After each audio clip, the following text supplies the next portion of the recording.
नाशिक शहरात पर्यावरण संवर्धनाची दिशा देणाऱ्या एका अभिनव उपक्रमाचा शुभारंभ आकाशवाणी टॉवर जवळील भाजी बाजार येथे करण्यात आला। नाशिक महानगरपालिका आणि रोटरी क्लब ऑफ गोदावरी यांच्या संयुक्त विद्यमाने कापडी पिशवीच्या वेंडिंग मशीनचे उद्घाटन महापालिकेच्या आयुक्त मनीषा खत्री यांच्या हस्ते संपन्न झाले।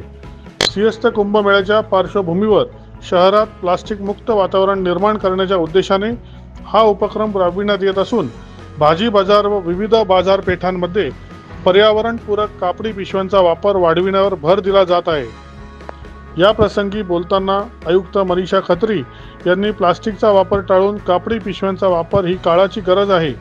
प्रत्येक नाशिककराने पर्यावरणपूरक पर्याय स्वीकारल्यास गोदावरी नदीचे व शहराचे प्रदूषण कमी होण्यास मदत होईल असे आवाहन केले।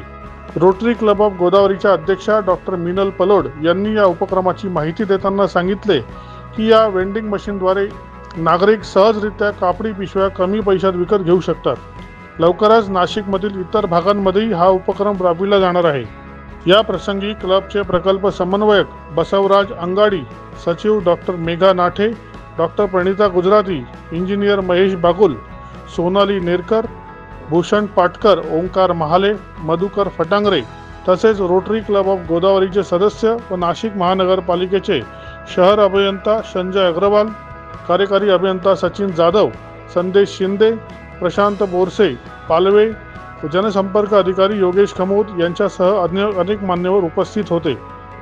हा उपक्रम शाश्वत पर्यावरण रक्षणासाठी एक सकारात्मक पाऊल असून यामुळे नाशिक शहराच्या स्वच्छता व प्लास्टिक मुक्ततेच्या उद्दिष्टांना निश्चितच चालना मिळेल असा विश्वास यावेळी व्यक्त करण्यात आला।